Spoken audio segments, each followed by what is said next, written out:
चंबल की नदी के पास एक गांव जिसका नाम था गोहरापुरवा। उस गांव के एक छोटे से घर में एक लड़की के माँ बाप उसकी विदाई की तैयारी कर रहे हैं। शादी ना उसकी मर्जी से हो रही थी और ना ही उसकी उम्र का ख्याल रखा जा रहा था। लड़की की उम्र महज 11 साल और जिस शख्स से उसकी शादी होने वाली थी उसकी उम्र उस लड़की से 4 गुना ज्यादा बड़ी, यानी कि 40 साल। इस लड़की का नाम था फुल्लन, जिसे दुनिया आगे चलकर द वेंडेड क्वीन के नाम से जानती है।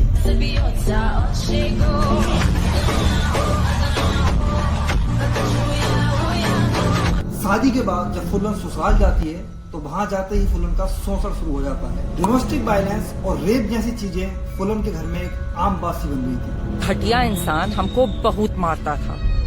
उस घर में हमारी कोई इज्जत नहीं थी। हम बहुत छोटे से थे और उसने हमसे जबरदस्ती करने की कोशिश की। 1973 में फुल्लन के पिता फुल्लन की शादी एक पूतीलाल नाम के शख्स से करा देते हैं। उस समय फुल्लन की उम्र महज 11 साल थी। शादी होने से पहले ये शर्त रखी गई थी कि फुल्लन की विदाई 3 साल के बाद होगी, लेकिन फुल्लन का पति यानी कि पूतीलाल फुल्लन को 3 महीने के बाद ही विदाई करके ले जाता है, क्योंकि फुल्लन के पिता ने पूतीलाल से 100 रुपए और एक गाय कर्जे पे ली थी। And if you know that, ससुराल जाते ही फुल्लन का शोषण शुरू हो जाता है।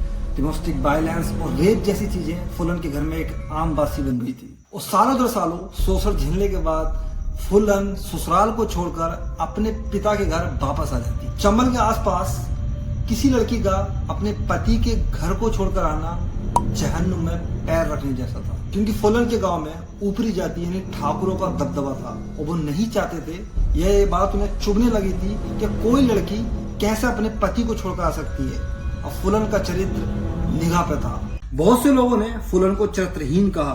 ठाकुरों से लेकर फुल्लन के पिता तक फुल्लन के खिलाफ हो गए और फुल्लन को घर से निकाल दिया गया। घर से निकलने के बाद फुल्लन ने अपने रिश्तेदार कैलाश के यहाँ पनाह ली, लेकिन कैलाश की नई शादी हुई थी। उसकी जो पत्नी थी वो नहीं चाहती थी कि फुल्लन वहाँ रहे। कैलाश की पत्नी ने फुल्लन को घर से निकलवाने के लिए एक बेहद ही घिनौना इल्जाम लगाया। उसने इल्जाम लगाया कि कैलाश के और फुल्लन के आपसी संबंध है, जिसके बाद कैलाश ने फुल्लन को उसे अपने घर से निकाल दिया। कैलाश के घर से निकलने के बाद फुल्लन को ठाकुरों ने पुलिस के हवाले कर दिया।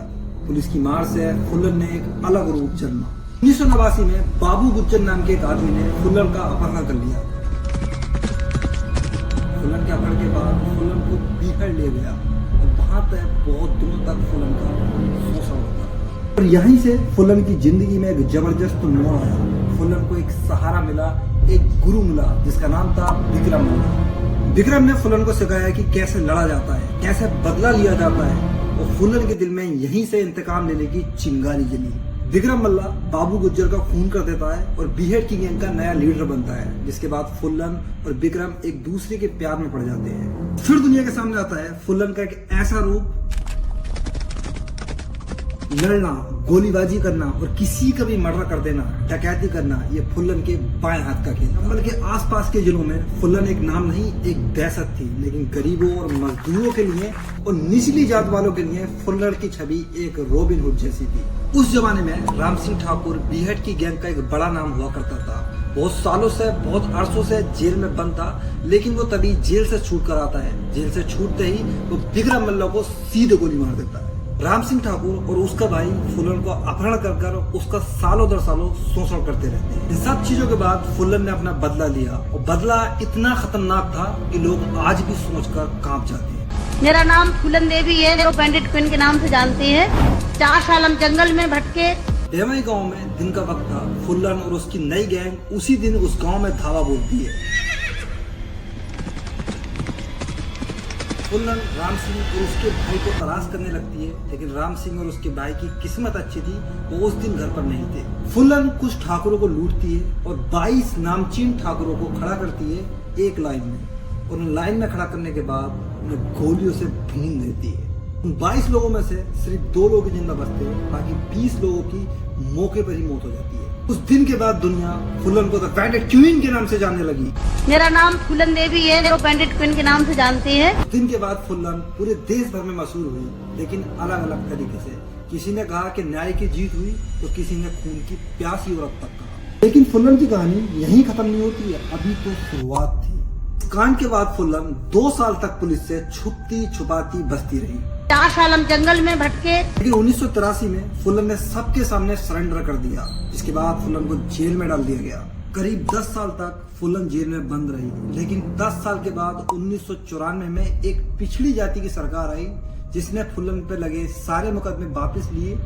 और आखिरी में यही आता है कि एक पिछड़ी जाति की सरकार आई, उसने फूलन देवी पर मुकदमे वापस लिए।